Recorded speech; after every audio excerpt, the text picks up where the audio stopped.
Hello,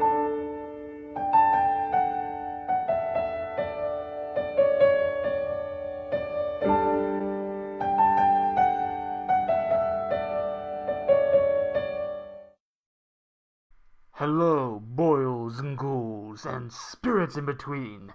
My name is Dan, the voice behind that Boogie Dan, and welcome to my reaction to the first episode to RWBY Fairy Tales. I'm gonna take this off now. It's a little bit too big for my head, and I kind of want to get this custom made into a Grimm mask at some point. But yeah, happy Halloween, hopefully by the time you're seeing this. And yeah, welcome to my reaction to the first episode of a brand new RWBY spin-off series, RWBY Fairy Tales. But before we get started, please make sure you watch the first episode on Rooster Teeth first to support the show and the fantastic people behind it. So yeah, we got ourselves a different kind of RWBY goodness to enjoy around this time of year. Obviously, we've got Volume 9 pushed back till next year, which, again, we've already discussed in the past. But at least for now, we can enjoy some good old RWBY Fairy Tales. The animated adaptation of this little beauty. I really enjoyed this book. I didn't get around to doing a review for it, sadly, because I just lost track of time and other stuff going on. But I really enjoyed this book from E.C. Myers. The artwork for it as well by Violet Tobacco is fantastic. And the world building in this is it's awesome. I just love it so much. It's something that I always like seeing in media when they expand things outside of the present day canon narrative events. And through this this book, we got different stories that expanded the world of Remnant and given us a bit more of like a first-hand experience in a way of many different cultures and lore and, again, fairy tales that are shared throughout the world, with maybe a few bit of clues to possible things to come in the main narrative later on. So yeah, I really enjoyed that book, and I'm so glad that we finally got the animated adaptation that was I think revealed alongside it as well ages ago. And we're starting off with a beauty, the Grimm child. Now, of course, I am aware of what the story is from the book, so I'm not going in this blind, but I'm very excited to see how they adapt it to an animated short. What the visuals will look like, how they direct it, what the music and the voice acting is like, and maybe small changes here or there to the story to benefit the smaller time frame. I'm very curious to see how this pans out, especially because this is one of my favorite stories in the book. I'll watch it first, and then I'll cut to a bit afterwards where I do a bit more of a discussion on it. But suffice to say, there's a reason why a lot of us who have read the book are very excited to see this in animated form. And what better time than Halloween? So, enough grandstanding. Let's get into the goodness, shall we? Count it with me. 3, 2, 1. That was a very poor impression, but you have to bear with me there. Here we go, episode 1 of RWBY Fairy Tales. I love the music already here, very enchanting. Ozpin! Loving the artwork already for this. However, all good stories do share one thing in common. They are not what you expect. Yep, especially with this one. She's cute. And there's the brother. Come back. Poppy. Trying to pick out that voice. Was that Caden? Is Poppy? Sounded like Caden there for a sec. Uh-oh. Oh boy. Oh, I'm loving this already. This is suspenseful as heck. Yeah, I think that is Caden. Mother and father say so. I can't quite pick out I think it was Oak's voice. Double dare you. Oof. If you don't do it, I won't be a friend anymore. You have to. You're my sister. Not the same thing. I know what happens, which is just making this all the worse, because it's Spoiler alert, it's gonna end in tragedy. We're already getting to nighttime here. Jeez, it really was in there that long? Oh, here we go. If there's one thing that the RWBY are... Oh, God! I'll save that for a bit. You're cold. Oh, God. Let's go home. Jesus, that is frightening to look at. He looks dead as hell. Poppy? What is it? Is Oak okay? Does he look okay? Forest. It's nothing. Did you catch that? The forest? Oh, But we're not supposed to go in there. I'll discuss that line in a bit as well. Oh, God. Love you. Uh-oh. Here we go. This is where the good stuff happens. Oh, this music! Like the Mother, slow building dread. you seen? Oh, boy!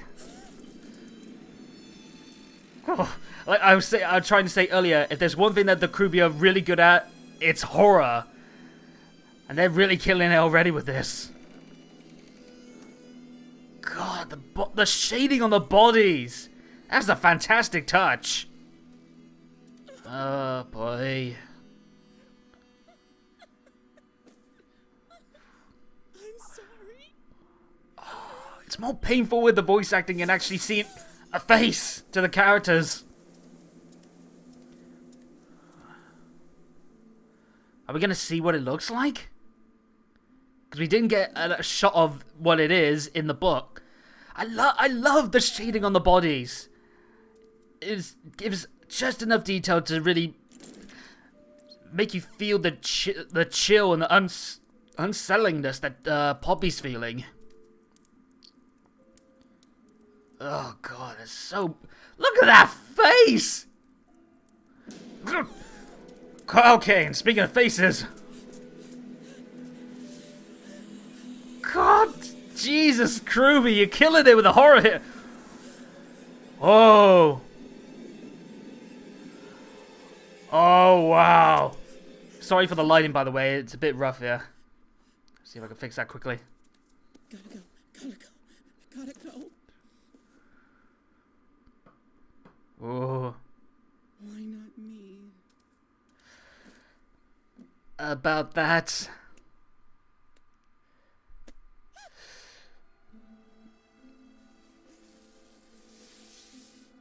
Yeah, there's the other guy from earlier.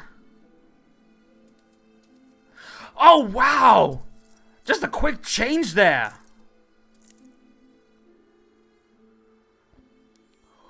Oh, that is a killer shot. Natural inclination. We expect that evil should be easy to recognize rather than accepting it can lurk behind any face. And yet, we are often the slowest to see the darkness within ourselves. Oh, that was good. That was good. I love that so much. Oh, hey, Eddie. Let's see if I can keep an eye on the voice actors. Shannon. Oh, that was Jen. And then, yeah, Caden and Chris Ramirez. Okay, so Jen was the brother. Jen K. Tidwell. That was cool. Yeah, please go support this episode and all of it going on. And again, I love the fact that they're promoting the books there. Definitely go read them. Oh, wow, that was good. I'm going to have another quick rewatch, and then I'll cut back to a small discussion afterwards. See you in a sec. It's been said before, but I'll say it again. RWBY know how to do horror. It's one of their best genres that they have mastered over the years. That was fantastic. That was everything I was hoping for the animated adaptation of The Grimm Child. Just all the visuals, the music, the voice acting. Fantastic job, by the way, from Caden as Poppy and Jen as Oak, and of course Shannon as Ozpin, the narrator, which I'll get into in a sec. But yeah, just like overall the presentation, the directing, the audio work, it was fantastic. Such a great episode to start off with. The biggest thing that I noted is we did not see the Grimm behind it, which, for those of you who haven't read the book, the Grimm involved in this is called the Chill. Do you remember that line that Poppy said regarding like what happened to Oak? He called a chill in the forest.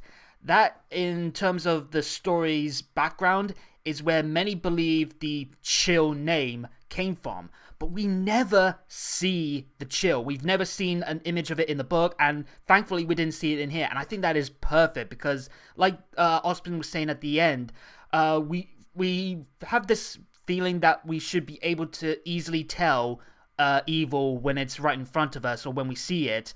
But then sometimes evil slips under our radar. We don't see it behind very innocent things like the woods or even within ourselves. And I love the fact that we don't see the Chill because it builds up that mystique better.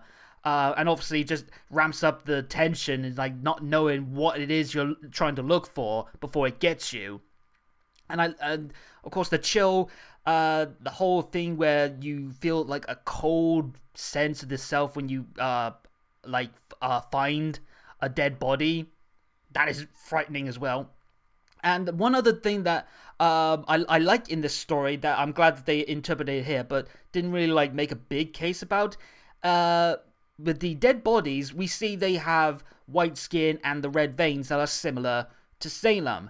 But as noted in the fairy tale book, Ozpin's notes state that the original tale did not mention those kind of descriptions for the bodies. It was something that was picked up later on, possibly in conjunction with many people's experiences seeing or learning about the Witch in the Woods, which was the story tied to Salem when she first became grimmified.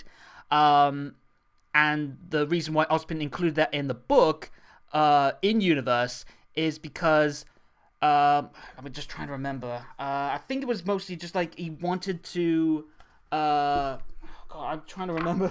I read this last night to get like a little rehash. Let me give you a second. What was it?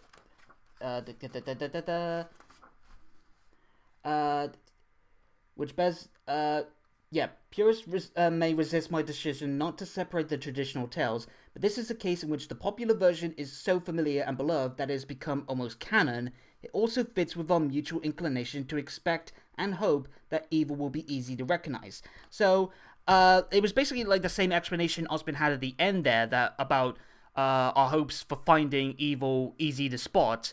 But I also like that he probably included that in the in-universe collection of fairy tales as an early warning, but subtly to the people to look out for someone with those features, obviously to avoid Salem. And I love that, and I'm glad that they incorporated that into here. It is a shame that they don't have like a lot of the Ozpin notes in detail. Sorry, I had something in my throat, my mouth there. Where there's a lot of good background behind this fairy tale, like the fact that the Grimm child's fairy tale is used by parents to ward off kids from disobeying orders, to basically say, if you disobey us like the kids did here going into the woods, you may face a Grimm that can turn you into one yourself. But at the same time, it's also a story that's influenced many forms of media in Remden, like films, TV shows, and even video games.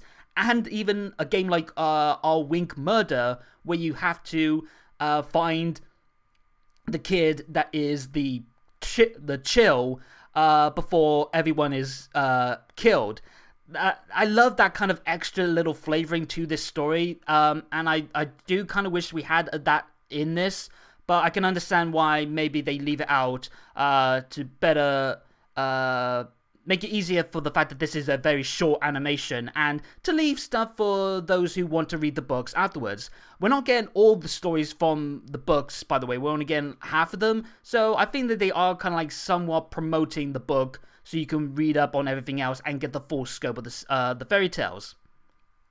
But yeah, that's one thing I always loved about these stories, and I'm glad we're getting this shown off here. Again, the visuals, fantastic. Great job on the music as well, fantastic. I love that shading effect on the bodies, so the only thing you're seeing is just the fact that they're dead bodies. You don't get like, there's no real need to find out details about the person who is dead. It's just you're seeing a mangled, broken body left as a husk on the floor. It's frightening and chilling, pardon the pun, but it's so goddamn awesome.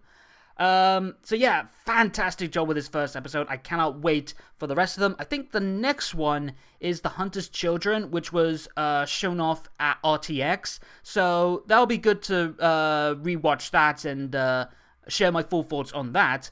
But yeah, for this first episode, I loved it. I cannot wait for the rest of them.